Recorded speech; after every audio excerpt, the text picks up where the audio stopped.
You know who's not slowing down, I feel like? It's Duke basketball. They're not slowing down. 80-62 win on the road yesterday in Charlottesville against UVA. If Duke wins a national championship, it's not going to be because of the offensive star power. To me, it's because of their defense. If Duke wins a national championship, they make a run to the Final Four, they get to San Antonio, and if they're hanging up another banner, it's going to be because of their defense.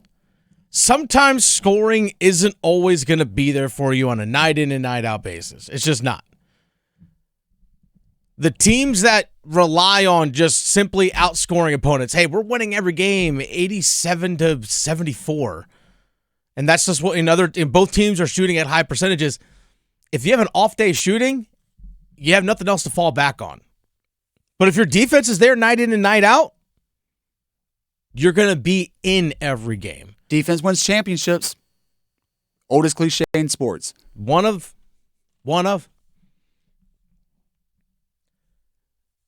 But what plays into that? Certainly just the physical abilities that you have. Obviously, we've talked about the size of Duke, the length of their players, right? They're rolling out nobody shorter than 6'5". And most of the time, they can roll a lineup out there where it's 6'5", 6'7", 6'9", another 6'6", and like a 7'2" guy. That's what they're rolling out on a consistent basis. So certainly that plays a massive factor into it. Obviously, there's also the IQ, the vision, but also the versatility of your lineup. Duke has the ability, and we've seen it much throughout this season, that they can just switch on just about everything defensively. Now, depending on the matchup, they might let whomever's playing the center, whoever's playing the 5, whether it's Kama Malawash or Malik Brown. We'll get into Malik Brown here in a second. Hey, you stay on your guy. You stay on that matchup, but everyone else is switching, whether it's on ball or off the ball. And we saw Duke do that yesterday against Virginia. Pretty much everything 1 through 4 was switch. We saw Duke against North Carolina earlier this year. Hey, everything 1 through 5, switch. We saw Kama Malawash, 7'2", guarding R.J. Davis at the three-point line, turning other teams into ISO teams. It limits ball movement. It restricts what other teams can do offensively. And we saw that again yesterday against a UVA team that's okay. They're fine. They're a 500 team in the ACC, kind of reeling from the beginning of the season when their coach, Tony Bennett, decided to go, actually, you know what? I'm not going to coach. But one thing that impressed me most yesterday, they only gave up 4 offensive rebounds. That's it, 4 offensive rebounds. And when you're limiting other teams' opportunities for second chance points, and you're also not turning the ball over and giving up a lot of fast break and transition opportunities, Duke only had 6 turnovers yesterday. Now, granted, 3 of them came in the first 6 or 7 minutes of the game, but then they only had really 2 the rest of the way until garbage time mop-up when they had a turnover late. That's it. That helps you a ton defensively. You're not giving up transition opportunities nor second chance points. That's how Duke's going to win a national championship. Plain and simple. Speaking of being dominant on the glass, John Shire on the Blue Devil Sports Network yesterday postgame with John Roth talked about being dominant in the rebounding category and not giving up those second chance opportunities. They know that's the one thing I've been on them the most about the last few games, and they responded. They attacked it. I thought everybody, even the one into the first half, I usually flip out over those, and for me, we were in the fight. We just didn't come up with it, and it was the only offensive rebound of the half. And so I just think that speaks to the level of focus that we had. Now, when you're playing against higher level competition, your other teams are going to get those opportunities just because of the talent play is going to be higher than what you faced yesterday against Virginia. I fully acknowledge that. But it's mentality and effort and willingness on the defensive end that Duke has. Their defense is going to carry them to a national championship. If they win one, to me, it's going to be because of their defense. Not because Cooper Flagg can light it up on the offensive end or what we've seen Tyrese Proctor do, or sometimes like we saw yesterday with Isaiah Evans hitting 5 3-pointers. It's not going to be necessarily that. It's going to be what they do on the defensive end. And a big part of that defense We talk about role players. Like, role players matter on championship teams as well. I know we focus so much on stars, right? Oh, this star player, that star player. You need pieces around these guys too. Everything has to complement each other. Everything has to fit.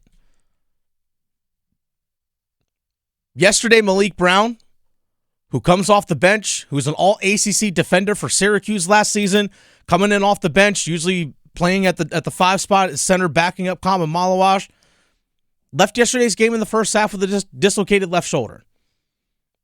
Dislocated his left shoulder, don't know the full extent of it, don't know how long he's going to be out. But that guy is a massive piece for what they do. They always talk about, if you ever watch a Duke game on television, they always talk about Malik Brown and the amount of deflections that he gets. They love throwing that out there. Like, hey, he missed a stretch of games with the sprained knee. Still the leader by far on Duke's roster with deflections. And guess what? That stuff matters. We talk about defense.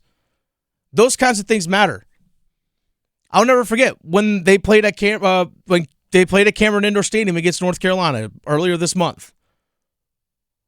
Very first play, Malik Brown's in, deflects a pass, gets a steal, sends it up court. Cooper Flagg in transition. Right from literally the moment he stepped on the floor. We see him do that a lot. And he's also shows the vision and IQ offensively that he can still be a piece. He doesn't have to be a scorer, a guy that comes off the bench and scores 10 points.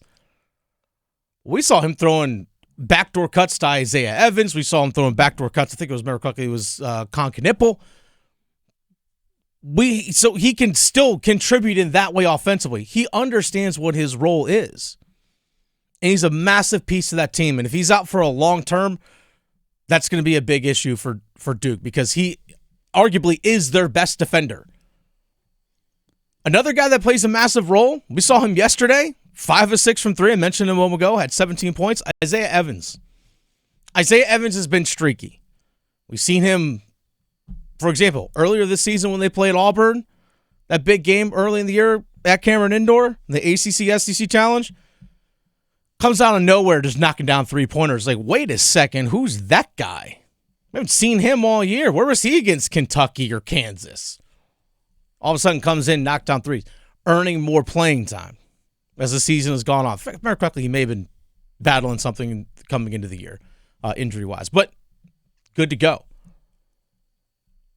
So we've seen him be streaky. We saw again yesterday. He was 5 of 6 from 3. Felt like as soon as he made that first one, you're like, might be his night. Yep. Might be his night. Like we saw with Ian Jackson the other day against Syracuse. Hit that first one, you're like, uh-oh, he might be on the night. That's what it was with Isaiah Evans yesterday. Just the threat of him being out there spaces the floor, right? Because you can't just leave that guy wide open because you know what he's capable of doing, even with a hand in his face. So you can't collapse completely when Cooper Flagg or Tyrese Proctor or someone else drives to the net or Concanipple because you got to worry about the other guy. This is, again, where balancing your lineup matters. Because if Knipple or Cooper Flagg, they run a pick and roll with each other, you can't help a whole lot off ball because Tyrese Proctor might have a shooting opportunity. Isaiah Evans might have a shooting opportunity. If you slide away from Kama Malawash, you just throw the ball up to him, he's going to dunk it off a lob.